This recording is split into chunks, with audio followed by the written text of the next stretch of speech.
Utamanya kita Indonesia, Malaysia itu pakai mazhab Syafi'i. Kenapa? Syafi'i itu hati-hati sekali, Pak.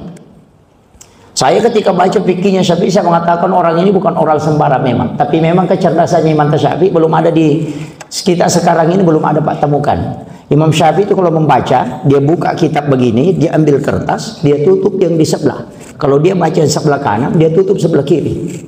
Jadi dia ambil kertas itu dia tutup, atau kain dia tutup itu kitabnya yang kan terbuka begini, sebelah kiri dia tutup. Kalau dia baca sebelah kanan, karena kapan dia baca yang sebelah kanan kemudian menyeberang pandangannya ke sebelah kiri, dia hafal juga ke sebelah kiri.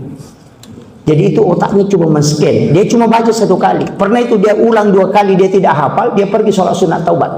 Karena dia mengatakan dosa apa yang saya lakukan sehingga otakku ini tidak bisa menghafal. Padahal baru baca 2 kali, Pak. Kita baca 40 kali belum hafal.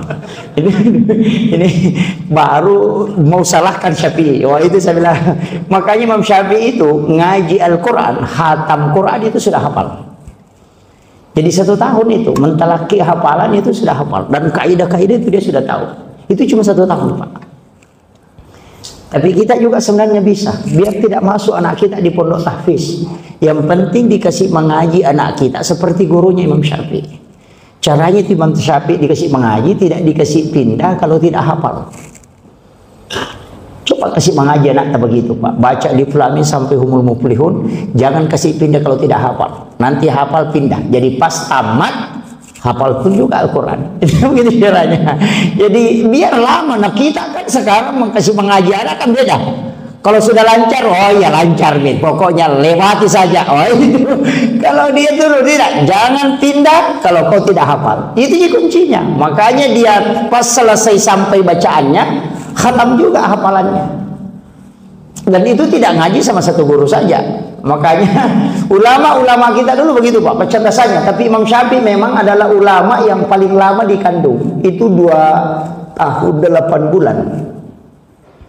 Menurut yang saya pernah baca bahwa Imam Syafi'i itu dalam kandungan itu bukan 9 bulan 10 hari, tapi 3 tahun.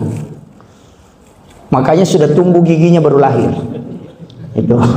Dan orang mengatakan memang ulama kita seperti Abu Hanifah itu juga lama, Pak, lebih 1 tahun. Ada mengatakan, makanya konsensus di ulama itu mengatakan ketika ada orang yang dikandung lama itu pasti cerdas.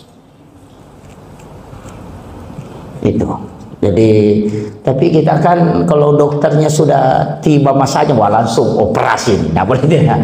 Tapi memang kalau membahayakan ya tidak boleh. Dulu itu kan, tapi ada juga alasannya ulama mengatakan bilang, enggak, dulu itu sama saja. Cuma karena dulu tidak ada kalender. Itu tidak tahu. Nah, itu alasan.